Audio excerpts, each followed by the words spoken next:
السلام علیکم ورحمۃ اللہ وبرکاتہ۔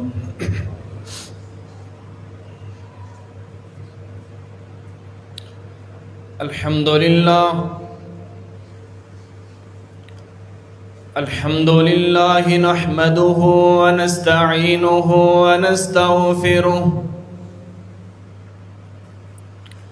ونؤمن به ونتوكل عليه ونعوذ بالله من شرور أنفسنا ومن سيئات أعمالنا، من يهده الله فلا مضل له ومن يضلله فلا هادي له،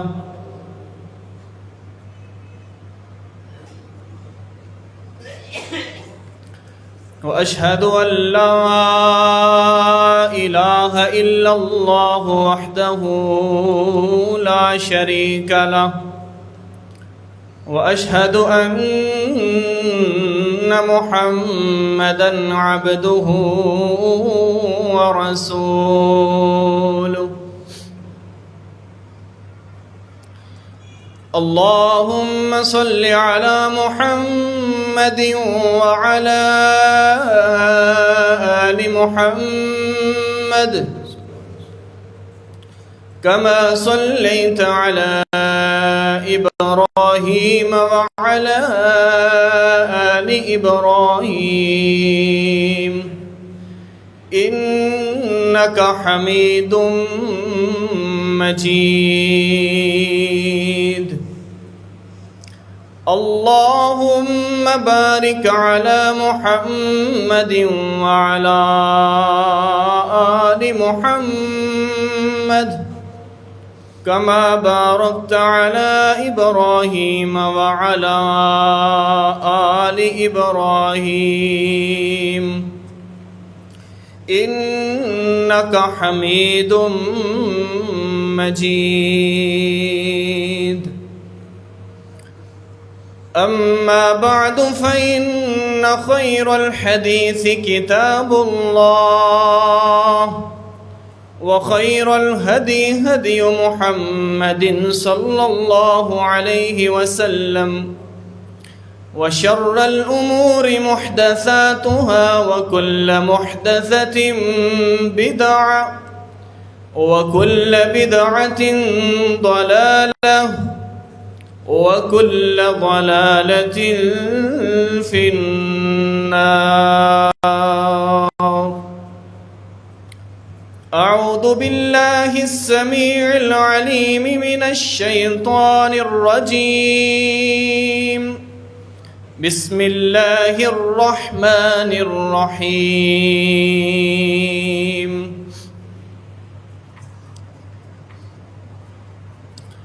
يا أيها الذين آمنوا لا يسخر قوم من قوم عسى أن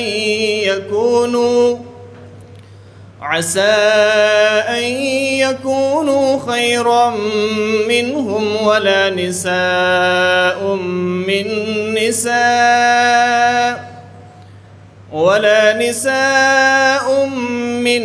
نساء عسى أن يكن خيرا منهن، ولا تلمزوا أنفسكم ولا تنابزوا بالألقاب،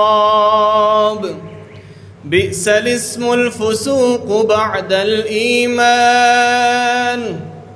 ومن لم يتب فأولئك أولئك هم الظالمون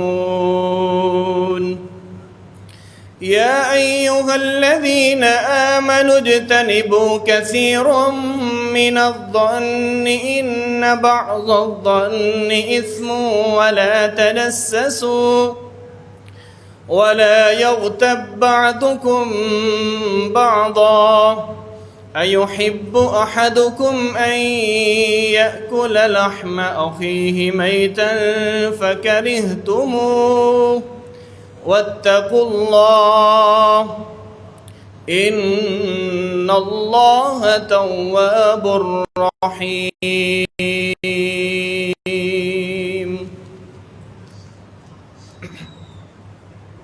صدق الله العظيم وصدق رسوله النبي الكريم ونحن على ذلك من الشاهدين والشاكرين والحمد لله رب العالمين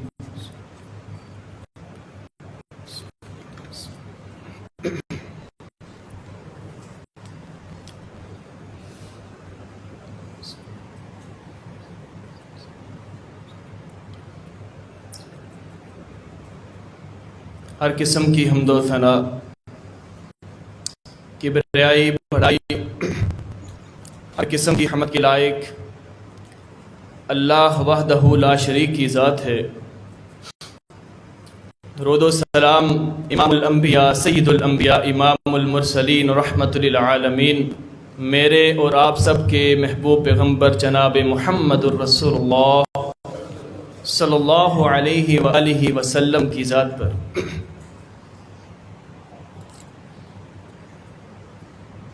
میرے محترم معزز مکرم سامعین،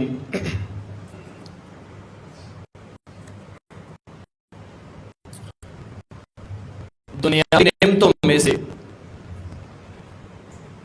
ایک نعمت جو اللہ رب العالمین نے ہم انسانوں کو عطا کی ہے اس کا نام ہے صحت۔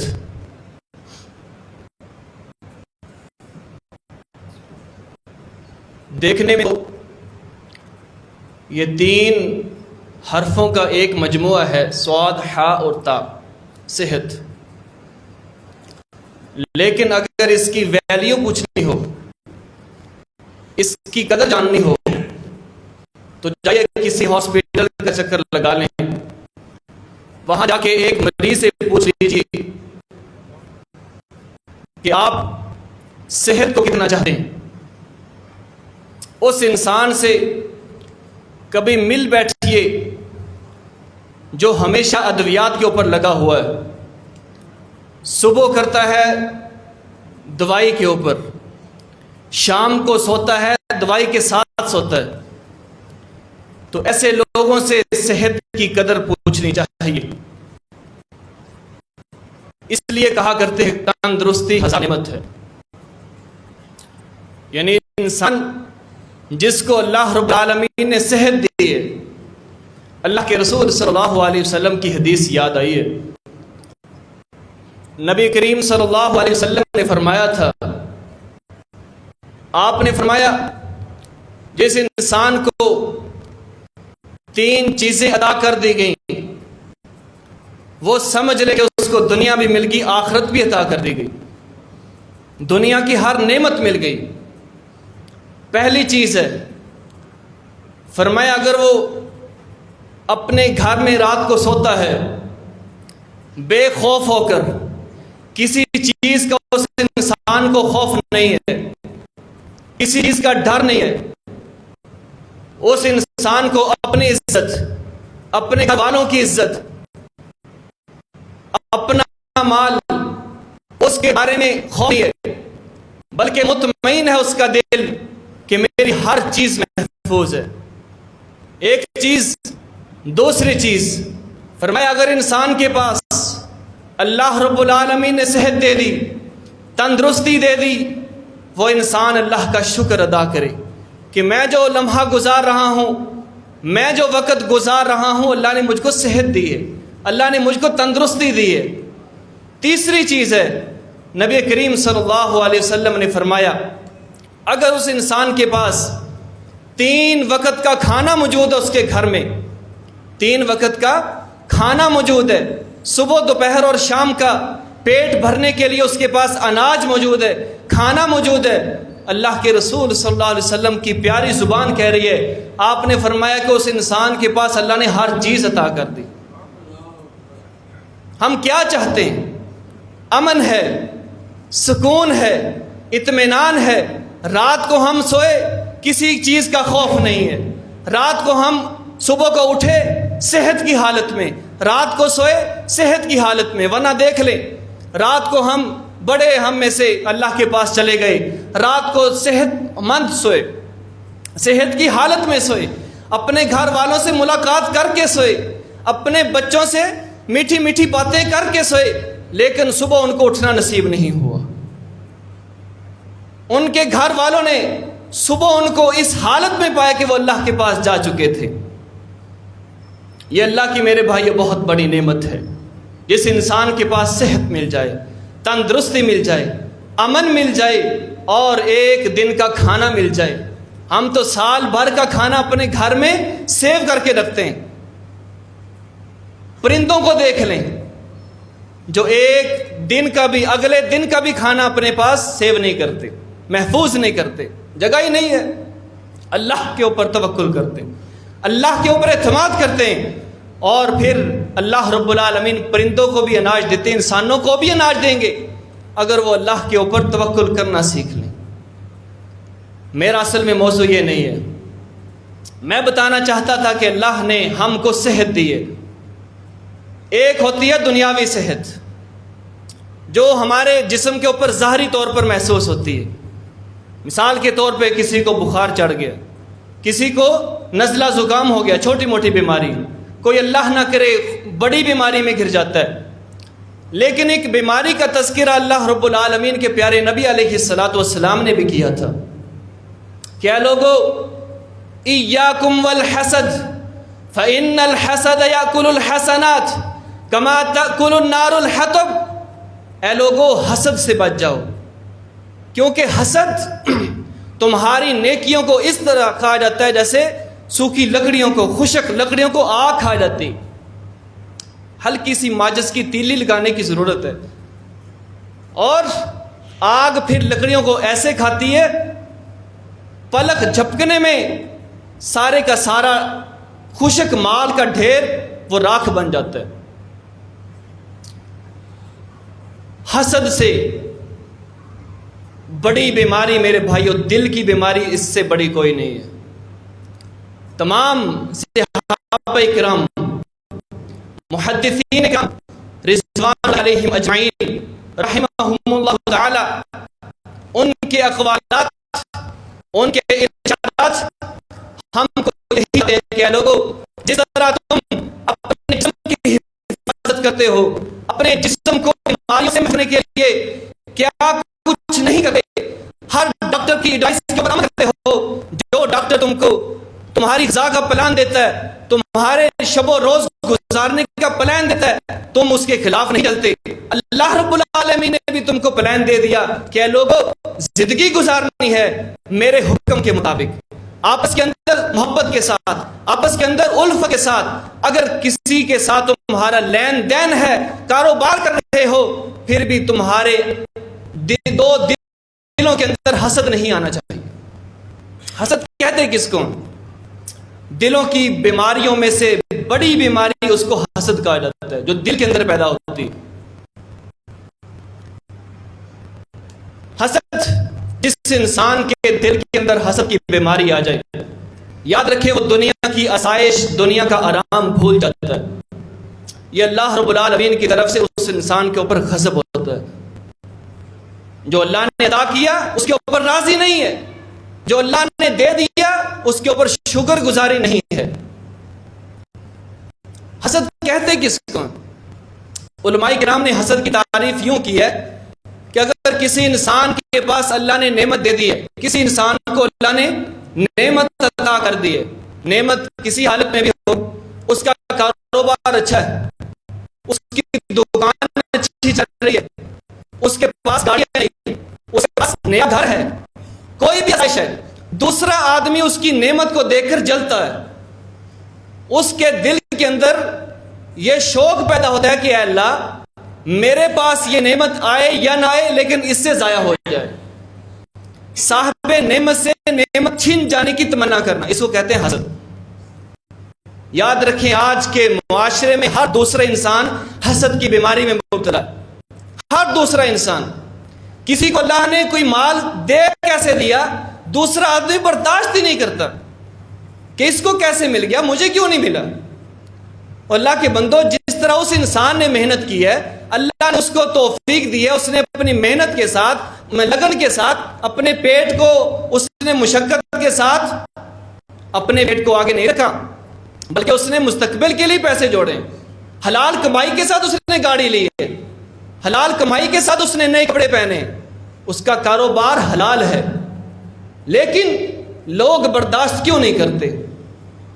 یہیں سے میرے بھائیوں حسد کی ابتدا شروع ہوتی ہے۔ اور یاد رکھیں دیکھنے میں معمولی چیز ہے حسد، لیکن نیکیوں کا ایسے صفایا کرتا ہے جیسے آگ لکڑیوں کا صفایا کرتی ہے۔ یہ میں نہیں کہہ رہا، اللہ کے رسول صلی اللہ علیہ وسلم کی احادیث فرما رہی ہیں۔ آپ نے فرمایا تھا لا یزال الناس بخیر، اے لوگوں اس وقت تک لوگ خیر و بھلائی میں رہیں گے، نیکی پر رہیں گے، آپس میں لوگوں کے محبت ہوگی، الفت ہوگی، ما لم یتحاسدوا، جب تک ان کے دلوں میں حسد نہ آ جائے۔ جب دو دلوں میں سے ایک میں یا دونوں دلوں میں حسد آ گیا، نبی کریم صلی اللہ علیہ وسلم کی حدیث ہے، آپ نے فرمایا کہ اس وقت جب حسد پیدا ہوا اللہ نے ان دونوں دلوں سے بھلائی کو چھین لیتے ہیں، نیکی دونوں سے ختم کر دی جاتی ہے، ان دونوں کے دلوں میں سکون ختم کر دیا جاتا ہے۔ یہ ایسی بدترین بیماری ہے جو دلوں کے اندر پیدا ہوتی ہے۔ دوسری حدیث آپ نے فرمایا اذا کان لیل النصف من شعبان، اے لوگو جب ماہ شعبان کا مہینہ یعنی ماہ شعبان طلوع ہوتا ہے، 15 تاریخ گزر چکی یا 15ویں تاریخ ہے، اس کی رات ہے، اللہ رب العالمین تمام لوگوں کے نامہ اعمال میں جھانکتے ہیں، دیکھتے ہیں۔ اطلع اللہ الی الخلق، اللہ رب العالمین تمام مخلوق کی طرف دیکھتے ہیں، نظر فرماتے ہیں۔ وَيَغْفِرُ لِلْمُؤْمِنِينَ، اور مومنوں کو اللہ رب العالمین بخشش کا پروانہ جاری کرتے ہیں۔ وَيُمْلِي لِلْكَافِرِينَ، اور کافروں کو اللہ رب العالمین مہلت دے دیتے ہیں کہ اے کافرو کھاتے میرا ہو، صبح کو صحت مند اٹھتے ہو، شام کو صحت مند سوتے ہو، لیکن نام کسی کا لے کر عبادت کرتے ہو، یہ بات مجھے گوارا نہیں ہے۔ لیکن پھر بھی اللہ رب العالمین مہلت دے رہے ہیں کافروں کو مہلت ہے، شاید تم ایمان لے آؤ۔ اللہ کے رسول صلی اللہ علیہ وسلم بھی حریص علیکم بالمؤمنین رؤوف الرحیم، اللہ کے نبی صلی اللہ علیہ وسلم لوگوں کے ایمان کے بارے میں حرص کیا کرتے تھے کہ کاش کے لوگ ایمان لے آئیں، جہنم کی آگ سے بچ جائیں۔ لوگوں کے ایمان کے بارے میں اتنی پرواہ۔ ایک یہودی لڑکا ایمان لے آتا ہے اللہ کے رسول صلی اللہ علیہ وسلم، یعنی اس زندگی کے آخری موڑ کے اوپر، آخری سانس چل رہے ہیں، ایمان لے آتا ہے، اللہ کے رسول صلی اللہ علیہ وسلم کی آنکھوں سے آنسو آ جاتے ہیں۔ صحابہ اکرام نے دیکھا اللہ کے رسول رو رہے ہیں، پوچھا اللہ کے رسول کیا بات ہے؟ آپ نے فرمایا میں اس اللہ کا شکر ادا کرتا ہوں جس اللہ نے مجھ کو توفیق دی ہے کہ میں ایک جان کو جہنم سے بچانے میں کامیاب ہو چکا ہوں، ایک جان کو میں نے بچا لیا جہنم میں جانے سے۔ یہ کیسے اللہ کے رسول تھے جو لوگوں کی تربیت فرما رہے ہیں کہ اے لوگو اللہ رب العالمین ماہ شعبان کی نصف کو، یعنی نصف مہینے کو، رات کا وقت ہے، لوگوں کے اوپر نظر کرتے ہیں اور مومنوں کو بخش دیتے ہیں، کافروں کو ڈھیل دے دیتے ہیں کہ شاید اب کل کو ایمان لیں، پرسوں کو ایمان لیں، زندگی کا کسی دور ہے، جان نکلنے سے پہلے پہلے ایمان لے آئیں، میں تم کو جہنم سے ہٹا کے جنت میں داخل کر دوں گا۔ اس کے آگے حدیث کا اگلا پہرا وہ میرے اور آپ سب کے لیے یاد رکھو بڑا قیمتی ہے۔ آج 2 گھروں میں سے یاد رکھیں دوسرا گھر اس میں ملوث ہے، 2 بھائیوں میں سے ہر دوسرا بھائی اس میں ملوث ہے۔ آپ نے فرمایا اللہ رب العالمین ان 2 انسانوں کے نامہ اعمال کو دیکھتے ہی نہیں، نظر رحمت ہی نہیں کرتے۔ اے اللہ کے رسول کن 2 آدمیوں کی طرف؟ آپ نے فرمایا اللہ رب العالمین اس انسان کے نامہ اعمال کو چھوڑ دیتے ہیں، دیکھتے ہی نہیں، اس کو رحمت کی نظر سے تو بہت دور کی بات ہے، ویسے ہی نہیں دیکھتے، معاف تو کرنا بڑی دور کی بات ہے، اس کی طرف نظر ہی نہیں کرتے۔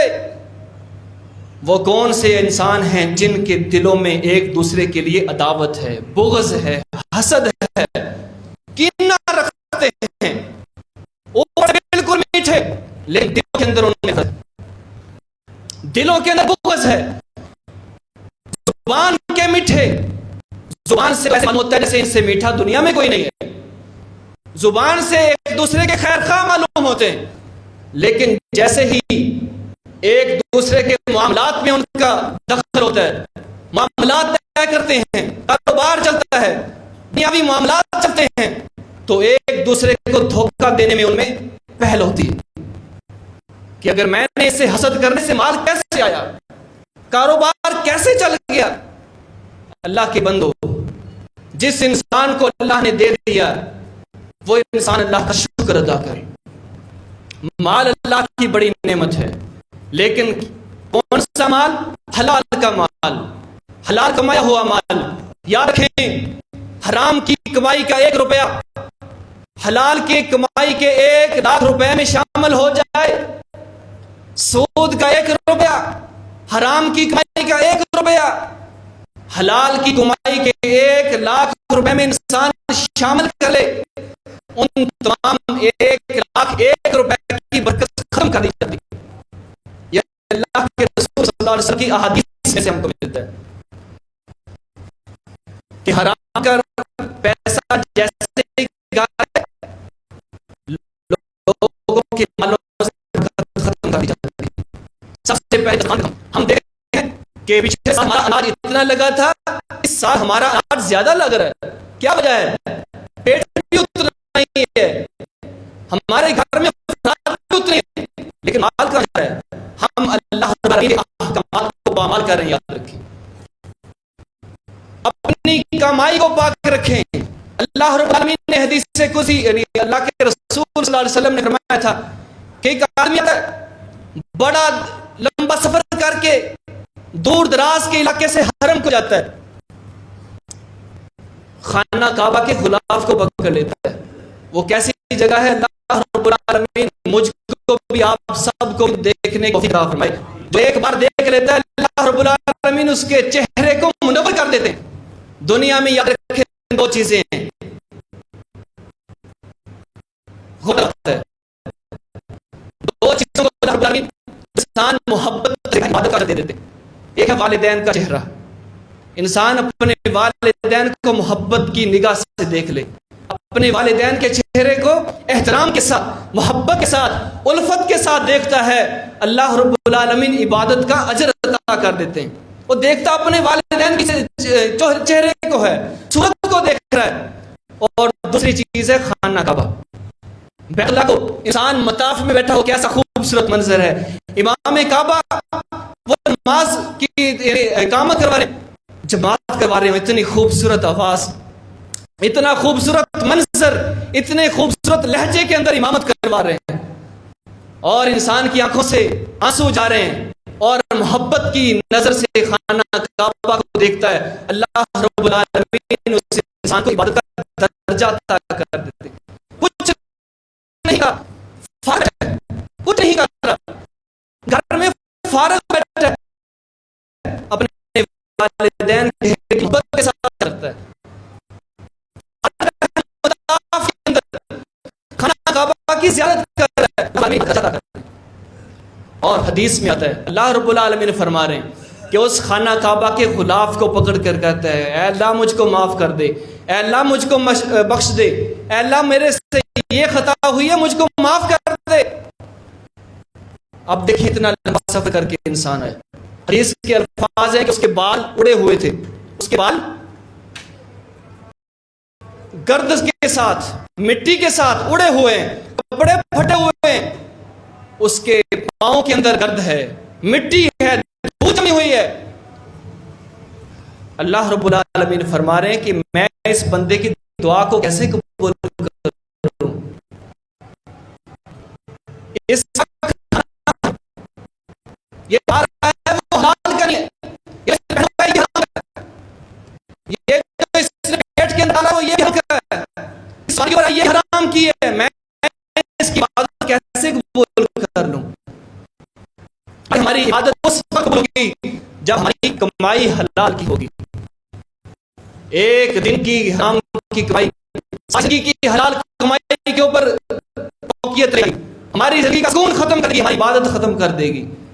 حدیث قدسی ہے, ہم سب, ہمارا سب پر ایمان ہے, ہمارا سب کا ایمان ہے, اللہ کی بات, اللہ کے رسول کی بات کبھی جھوٹی نہیں ہوا کرتی.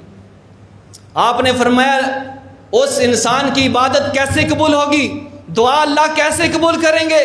کھڑا کس مقام پہ ہے, خانہ کعبہ کا غلاف پکڑ کر کھڑا ہے. اس انسان اس جگہ پر انسان آدھی زبان سے دعا کرتا ہے, فوراً دعا کرنے والا ہو, اللہ رب العالمین بخشش کے دروازے کھول دیتے. میں بات کر رہا تھا کہ اللہ رب العالمین ان دو انسانوں کی نام اعمال کی طرف نظر ہی نہیں کرتے کہ آپس جن میں دو دلوں کے اندر عداوت ہے, بغض ہے, حسد کر رہے ہیں, آپ میں قطع تعلقی ہے, سلام نہیں ہے, ایک دوسرے سے نفرت ہے.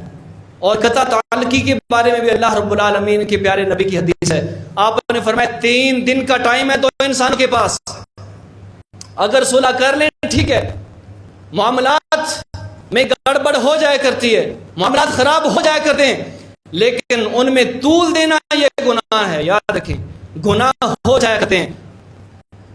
آپ نے فرمایا کل بنی آدم خطاؤن وخیر الخطائین التوابون, بنی آدم سے گناہ ہونا ممکن ہے, لیکن گناہ کے اوپر اڑے رہنا سب سے بڑا گناہ ہے. یاد رکھیں میرے سے گناہ ہو سکتا ہے, سب سے بڑا گنہگار آپ سے بھی گناہ ہو سکتے ہیں, بنی آدم ہیں, لیکن یاد رکھیں گناہ کے اوپر اڑے رہنا, جمے رہنا یہ ابلیس کا کام تھا. اللہ نے حکم دیا تھا فسجدوا, سجدہ کرو آدم علیہ السلام کو, الا ابلیس, تمام نے سجدہ کر لیا, ابلیس کے, شیطان نے سجدہ نہیں کیا.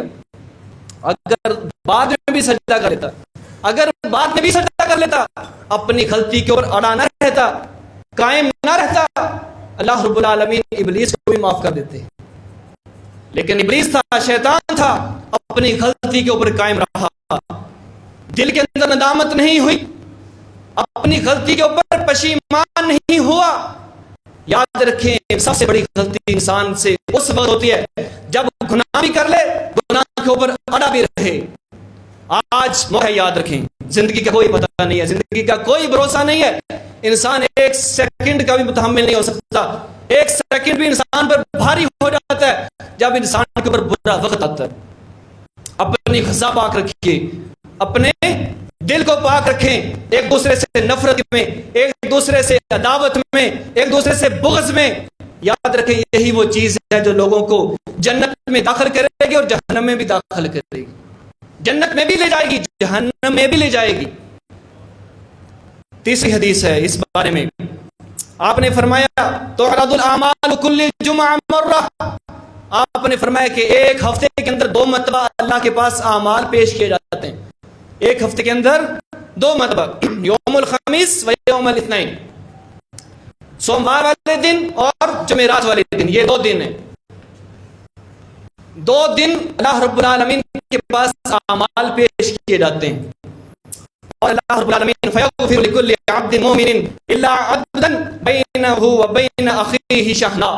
آپ نے فرمایا اللہ رب العالمین ان دونوں دنوں کے اندر ہر مومن کو بخش دیتے ہیں جس کے دل میں ایمان ہے, جس کے دل میں دوسرے کے لیے محبت ہے, نفاست ہے, پاک دامنی ہے، عزت کا خیال ہے، دوسرے کی مال کی محبت نہیں ہے، ایک دوسرے سے نفرت نہیں کرتا.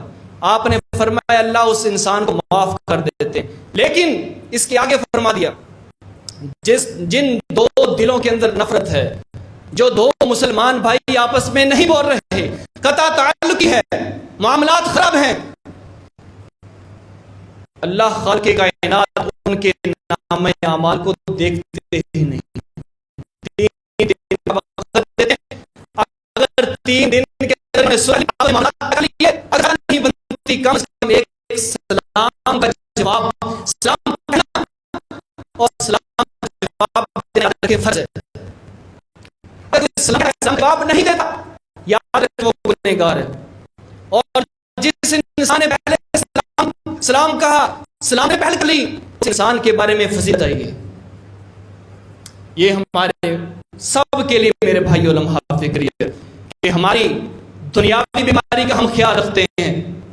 دنیاوی بیمار ہو جائیں ہم سب کو فکر ہو جاتی ہے، مختلف ٹیسٹ کرواتے ہیں، مختلف مقامات کی ECG کرواتے ہیں، کہیں ہمارے دل کے اندر بیماری نہ ہو، کہیں ہمارے دماغ کے اندر بیماری نہ ہو، ہمارا خون نہ کہیں جم گیا ہو. یاد رکھیں اس کے ساتھ ہم کو دل کی روحانی بیماری کا بھی خیال کرنا ہوگا. کہیں ہمارے سب کے اندر یا کسی انسان کے اندر اس بیماری کا پروان تو نہیں چل رہا، کہیں میں لا علمی میں حسد میں مبتلا تو نہیں ہو رہا. اگر میرے دل کے اندر حسد یاد رکھیں آ رہا ہے تو مجھ کو چاہیے کہ میں فوراً اللہ کی بارگاہ میں توبہ کروں، کیونکہ حسد کے اوپر قائم رہتے ہوئے اگر ہم کو موت آ گئی تو ہمارا شمار اللہ رب العالمین کے نافرمان بندوں میں ہوگا. حسد کیا کچھ کروا دیتا ہے. یوسف علیہ السلام اور ان کے بھائی کیا ماجرا تھا، حسد آ گیا. یوسف نے خواب دیکھا کہ مجھ کو 11 ستارے، سورج اور چاند مجھ کو سجدہ کر رہے ہیں. باپ یعقوب علیہ السلام کو پتا چلا، یوسف کو فوراً روک دیا، اے میرے بیٹے بڑا عظیم خواب آیا ہے، بڑا عظیم انسان بنے گا، اللہ تجھ کو بڑا رتبہ عطا کریں گے، لیکن میری بات یاد رکھو، اپنے بھائیوں کے سامنے خواب بیان نہ کرو. اپنے بھائیوں سے خواب بیان کرنا ورنہ وہ حسد کر بیٹھ گئی. یوسف علیہ السلام ابھی اتنا علم نہیں تھا، معاملہ کی تھا، بھائیوں سے تذکرہ نے کہا کہ ہم بھی تیرے بھائی ہیں، ہم بھی یعقوب کے بیٹے ہیں اور تم بھی یعقوب کے بیٹے ہو، فرق صرف اتنا ہے کہ تو ایک بیوی سے ہے، ہم دوسری بیوی سے ہیں، ورنہ ہمارا باپ تو ایک ہے نا. بھائیوں کے درمیان حسد آ گیا. چاہیے تو یہ تھا کہ وہ سوچتے کہ یؤتی یعنی ذالک فضل اللہ یؤتی من یشاء، یہ اللہ کا فضل ہوتا ہے جس کو اللہ تعالیٰ چاہتا ہے. یہ مال اللہ کا فضل ہے، یا کتنا حلال کا کوئی بھی انسان شکوہ نہیں کر سکتا. ہاں محنت ہر انسان کے اللہ نے نصیب میں رکھی ہے، محنت ہاتھ میں رکھی ہے، جتنا کرو گے اتنا پالو گے. محنت دنیا کا اصول ہے، جو بھی انسان جتنی محنت کرے گا اتنا ہی پالے گا. ذمہ دار انسان ہے، جتنی زیادہ محنت اپنی فصل کے اوپر کرے گا اتنی بہترین فصل اس کو مل جائے گی. یہ نہیں کہ میرے پاس پانی بھی وافر ہے، میرے پاس کھاد بھی وافر ہے، میرے پاس سپرے بھی وافر ہے، ہر چیز میرے پاس ہے، مجھ کو اللہ یعنی اناج مجھ کو ویسے عطا کر دیں گے، یہ بات نہیں ہے. ہر چیز ہونے کے باوجود انسان کو کچھ بھی نہیں ملتا، خالی ہاتھ آ جاتا ہے. اور اگر انسان کے ہاتھ میں یاد رکھو محنت ہو، وہ انسان خالی ہاتھ بھی ہو نا، اللہ اس کو نامراد نہیں لوٹاتے. محنت کرنے والا انسان ہو. اللہ کے نبی صلی اللہ علیہ وسلم محنت کرنے والے تھے، بکریاں چراتے تھے، اور اس کے بعد صحابہ کرام رضوان اللہ علیہم اجمعین محنت کرنے والے، مشقت کرنے والے. ساری رات ایک صحابی کا واقعہ آتا ہے، اللہ کے رسول صلی اللہ علیہ وسلم نے میدان جہاد میں جانے کے لیے اپیل کی، اے لوگوں چندہ جمع کرو، میدان جنگ میں جانا ہے. ایک صحابی کے بارے میں کہتے ہیں قربان جائیں ان کی محنت کے اوپر، ان کی عظمت کے اوپر. ساری رات انہوں نے کنویں کے اندر پانی نکالا، ایک عورت کی کھیت کو سیراب کیا ساری رات. حالت کیا ہے کہ ہاتھوں کے اوپر چھالے پڑے ہوئے ہیں، ہاتھوں کے اوپر. اور صبح کو جیسے ہی ان کو اجرت ملی، اجرت کیا ملتی ہے؟ ایک چلو بھر کے ان کو کھجوریں دے دی جاتی ہیں. ایک چلو بھر کے کھجوریں، ساری رات محنت کی، سوئے نہیں ہے. اپنی نیند کو کس پہ قربان کیا؟ اللہ کے رسول صلی اللہ علیہ وسلم کی فرمان کے اوپر قربان کیا کہ صبح مجھ کو اجرت ملے گی، میں اللہ کے رسول کی بارگاہ میں پیش کر دوں گا. اور اجرت کیا ملتی ہے؟ چند کھجوریں. وہی لے کے اللہ کے رسول صلی اللہ علیہ وسلم کی خدمت میں حاضر ہو جاتا ہے. اللہ کے رسول یہ میرے سے ہوا، میں نے محنت کی، اللہ نے یہ دیا ہے. اللہ کے نبی صلی اللہ علیہ وسلم بہت خوش ہوتے ہیں. خوشی کس بات پہ؟ کہ میرے صحابی نے بڑی محنت کی ہے، میرے صحابی نے رات بھر اپنا سکون خراب کیا، اپنی نیند کو قربان کیا اور میری دعوت کے اوپر لبیک کہا ہے. یاد رکھیں، محنت کرنے والا انسان کبھی بھی بھوکا نہیں مرتا. انسان کے پاس محنت ہو، عظمت اللہ رب العالمین خود ہی عطا کر دیتے ہیں. یوسف علیہ السلام کے بھائیوں نے حسد کر لیا، کہنے لگے اب یوسف کو ٹھکانے لگانا پڑے گا، ایسے تو بات نہیں چلے گی، یہ تو آگے چل کے ہمارا راستہ اور روکے گا، اپنے یعنی ہمارے باپ کی نظروں میں محبت زیادہ حاصل کرے گا، ہم کہاں جائیں گے. ایک وقت ایسا آتا ہے یوسف علیہ السلام کے بھائیوں نے اپنے باپ سے جھوٹ بول کے کہ ہم اپنے بھائیوں کو، اپنے بھائی یوسف کو بکریاں چرانے کے لیے جا رہے ہیں، وہاں جا کے کھیت تماشا کرے گا، تھوڑا سا دل بہلا لے گا. لے جاتے ہیں، وہاں جا کے صرف بڑے بھائی کے دل میں آتا ہے کہ اس کو قتل نہ کرو، باقی سب کہتے ہیں کہ اس کو مار دو. بڑے بھائی نے تجویز پیش کی کہ اس کو کنویں میں ڈال دو، کوئی بات نہیں ہے، چند دنوں کے بعد آ کے کوئی نہ کوئی قافلہ اس کو لے جائے گا. کتنے دن تک مفسرین لکھتے ہیں کہ چند دن یوسف علیہ السلام رات بھی دن بھی کنویں کی گہرائی کے اندر رہے. کوئی سوچ سکتا ہے؟ کوئی سوچ سکتا ہے کہ ہم کو بغیر بجلی کے اندر بیٹھنا ہو تو 5 منٹ ہمارے لیے اذیت کا باعث ہوتے ہیں. 5 منٹ بغیر روشنی کے رات کو، بغیر پنکھے کے گرمی کو ہمارا سانس یہ اکھڑنے لگ جاتا ہے. اور یوسف علیہ السلام اندھیرے کنویں کے اندر بیٹھے ہیں. پھر اللہ نے عظمت کیا عطا کی. مختصر واقعہ بیان کر رہا ہوں، مقصد یہ ہے کہ موضوع کے اوپر آنا ہے. حسد کیا کچھ انسان کو کروا دیتا ہے. بھائیوں کے اندر جدائی ڈال دی، باپ کو جدا کر دیا بیٹے سے. کتنے سال جدا رہے؟ 40 سال. یعقوب علیہ السلام اپنے بیٹے سے 40 سال جدا رہے.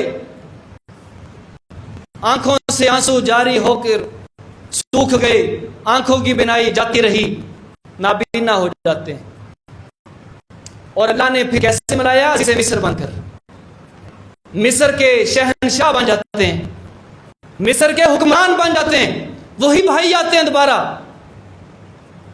یوسف علیہ السلام کو اللہ نے عقل دی تھی، بصیرت دی تھی. اس بصیرت کے اوپر پرکھ کے انہوں نے اپنے بھائیوں کو پہچان لیا. یہی وہ میرے بھائی ہیں جنہوں نے مجھے کنویں میں پھینکا تھا. پہلے تقاضا کیا کہ اگلی بار آنا ہو تو بنیامین کو ضرور لیتے آئیے گا، ورنہ اس کے علاوہ آپ کو اناج نہیں ملے گا. پھر یہ تقاضا شروع ہو گیا. یعقوب علیہ السلام کہنے لگے میں تم پر سے اعتماد کر لوں. پہلے یوسف کیا؟ بنیامین میں کیسے اعتماد کر سکتا ہوں؟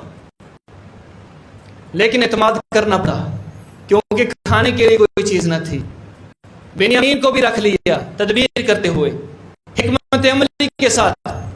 پھر ایسا وقت آیا، مجبور ہو گئے، کہنے لگے ایسے سے مصر ہمارے ہاتھ کھڑے ہیں، ہمارا باپ بوڑھا ہے، ہمارا باپ نبینا ہے. پہلے ان کا بیٹا یوسف چلا گیا، اب ایک بیٹے کو آپ نے رکھ لیا ہے، ہم اپنے باپ کو کیا منہ دکھائیں گے. یوسف علیہ السلام نے دیکھا کہ وقت یہی ہے ان کی آنکھیں کھولنے کا. کہنے لگے اس اپنے بھائی یوسف کے ساتھ تم نے کیا کیا تھا؟ یوسف کا نام جیسے ان کے کانوں میں پڑا، کہنے لگے یہ تو ہمارے غالباً فرشتوں کو بھی نہیں پتا ہوگا، یوسف کہاں سے آ گیا؟ یہ تو صرف ہم کو معلوم تھا، یہ قافلے والوں کو معلوم تھا جو یوسف کو کنویں سے نکال کر آئے تھے. تو سب نے اپنے ذہنوں کے اندر غور کیا، زور دیا، کہنے لگے واقعی یہ یوسف ہے، یہی یوسف ہے. اور یوسف علیہ السلام کہنے لگے میں واقعی یوسف ہوں اور یہ میرا بھائی بنیامین بیٹھا ہے. مجھ کو اللہ نے عظمت ایسے نہیں دے دی، میں نے صبر کیا. صبر کرنے والا انسان ہو، یاد رکھو، شکر کرنے والا انسان ہو اور محبت کرنے والا انسان ہو، اللہ رب العالمین اس کو کوئی ضائع نہیں کرتے. یہ اللہ کا اصول ہے. یوسف علیہ السلام کو اللہ نے ضائع نہیں کیا، اس جگہ سے اٹھا کے عزیز مصر بنا دیا، انسان سوچ بھی نہیں سکتا. پھر یوسف علیہ السلام کے باپ اور ان کی والدہ ان کے سامنے سجدہ ریز ہو جاتے ہیں، بھائی سجدہ ریز ہو جاتے ہیں، کہنے لگے ابا جان یہی وہ خواب ہے جس کے بارے میں اللہ رب العالمین نے مجھ کو بتایا تھا. آپ نے تعبیر بتائی تھی کہ اب میرے بیٹے ایک وقت آئے گا کہ میں تیری والدہ اور تیرے 11 بھائی وہ تیرے سامنے سجدہ ریز ہوں گے. 11 ستارے، سورج اور چاند، یہ تھا ان کو خواب آیا کہ وہ میرے سامنے سجدہ کر رہے ہیں. یاد رکھیں یہ صرف حسد کی بنا پر ہوا. بھائیوں نے حسد کیا، حسد بھگتنا پڑا. اتنے سال یعقوب علیہ السلام اور یوسف علیہ السلام کی جدائی ڈال دی. اللہ کے رسول صلی اللہ علیہ وسلم کی ایک حدیث ہے، آپ نے فرمایا والذی نفسی بیدہ لا تدخلوا الجنہ حتی تؤمنوا. اے لوگو قسم ہے اس ذات کی جس کے ہاتھ میں میری جان ہے، تم اس وقت تک جنت میں نہیں داخل ہو سکتے حتیٰ کہ تم اللہ کے اوپر ایمان نہ لے آؤ. وَلَا تُؤْمِنُوا حَتَّى تَحَابُّوا، اور تم ایمان نہیں لا سکتے حتیٰ کہ تم آپس میں محبت نہ کرنے لگ جاؤ. ایک دوسرے کے دلوں میں تمہارے لیے محبت پیدا نہ ہو جائے تم ایماندار نہیں ہو سکتے. اس کے آگے فرمایا کیا تم کو میں وہ چیز نہ بتلاؤں کہ جو تمہارے درمیان اس محبت کو قائم رکھے. آپ نے فرمایا افشوا السلام، سلامتی پھیلاؤ، ایک دوسرے کے پاس سے گزرو، السلام علیکم، دوسرا کہے وعلیکم السلام. 10 نیکیاں، رحمت اللہ کا اضافہ 20 نیکیاں، وبرکاتہ کا اضافہ 20 نیکیاں فری میں مل جاتی ہیں اور جنت میں داخلہ فری کا مل جاتا ہے. حدیث کے الفاظ ہیں، میرے آپ کے الفاظ نہیں ہیں. آپ نے فرمایا ایماندار نہیں ہو سکتے جب تک ایک دوسرے میں محبت نہیں ہوگی. محبت کا سب سے اعظم مدعا نسخہ اللہ کے رسول نے بتا دیا. اگر تم 2 دلوں کے اندر محبت پیدا کرنا چاہتے ہو، آپس میں تمہارے دل دور ہیں، نفرت کے بیج بو رہے ہو، تمہارے درمیان بغض ہے، عداوت ہے، کینہ ہے، ایک دوسرے سے سلامتی کرنے لگ جاؤ، سلام کہنے لگ جاؤ، وہ تم کو سلام کہے تم اسے سلام کہو. دیکھ لینا چند دنوں کے بعد تمہارے دل اللہ کیسے بدل دے گا. یہ بہت عظمت کا نسخہ، یاد رکھیں. آج سے ہی اگر ہم کوشش کریں، میں دیکھ لوں، آپ سب دیکھیں کہ جو میرے ساتھ اٹیچ ہیں، لوگ جن کے ساتھ میرے روابط قائم ہیں، کہیں میں ان کے ساتھ میرے دل دور تو نہیں ہے، کہیں میں ان کے ساتھ حسد تو نہیں کر رہا. رہنے میں ایک گھر میں رہ رہے ہیں لیکن دل دور دور ہیں. ایک 2 بھائیوں کے دل دور ہیں، ایک باپ بیٹے کے دل دور ہیں، بیٹی ماں کا دل دور ہے، 2 بہنوں کے دل دور ہیں. وجہ کیا ہے کہ آپس کے اندر محبت نہیں ہے، آپس کے اندر سکون نہیں ہے، عداوت ہے، کینہ ہے، بغض ہے اور حسد کر رہے ہیں.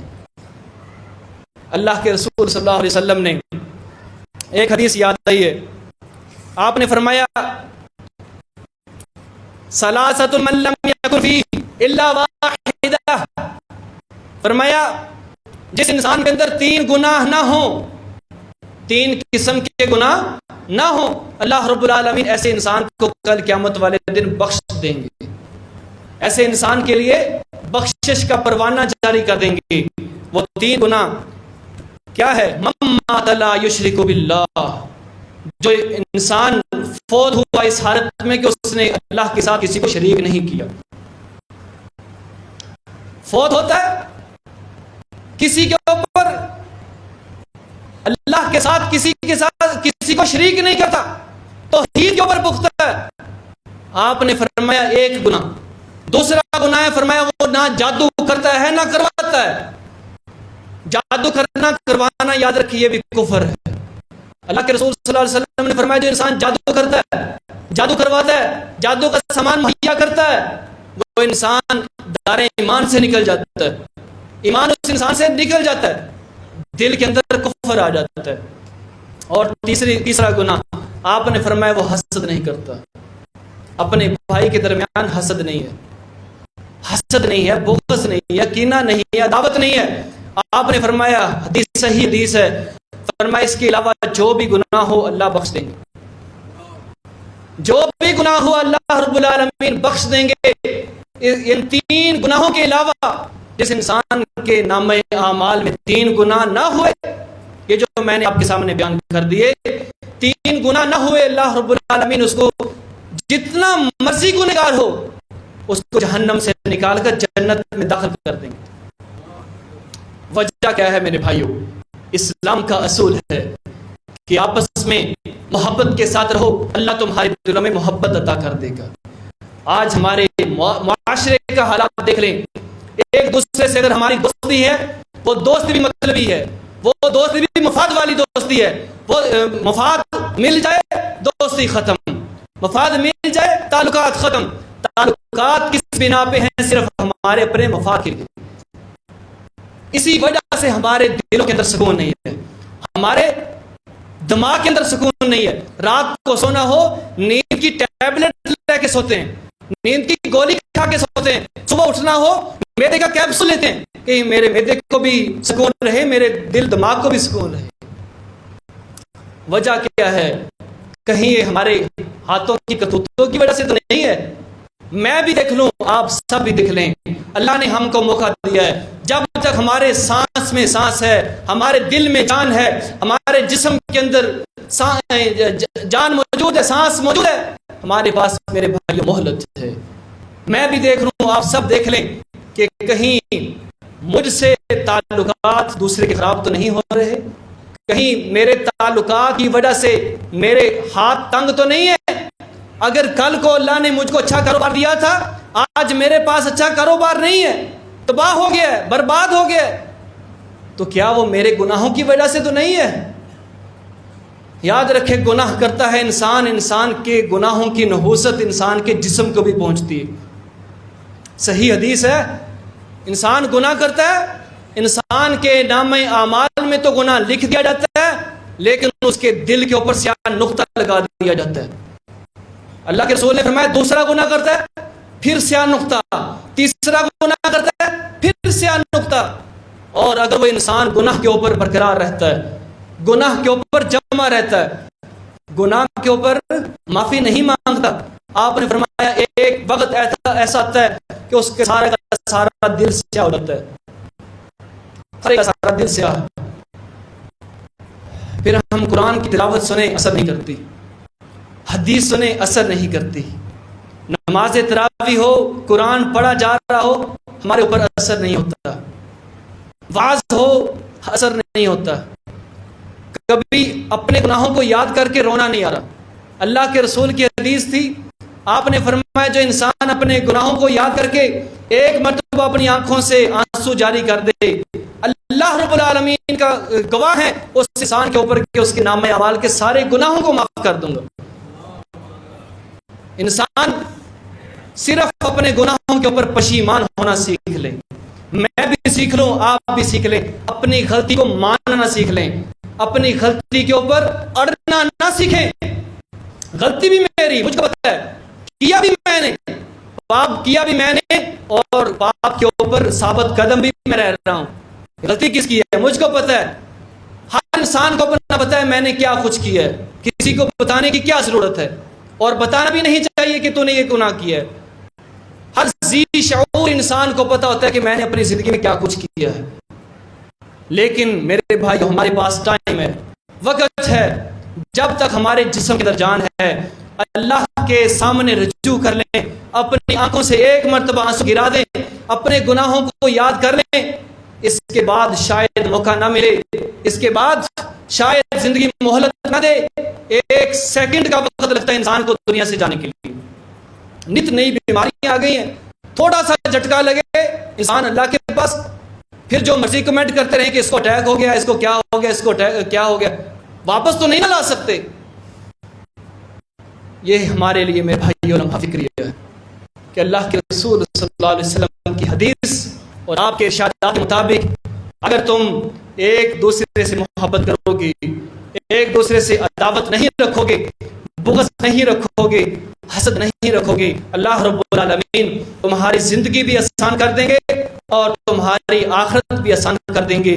دعا ہے کہ اللہ رب العالمین میرے سمیت اس مسجد میں جو بھی احباب ہیں ان کو دل کی محفوظ فرمائے، دل کی روحانی بیماریوں سے محفوظ فرمائے، کینہ، بغض، عداوت، حسد، غیبت، چغلی سے محفوظ فرمائے۔ وآخر دعوانا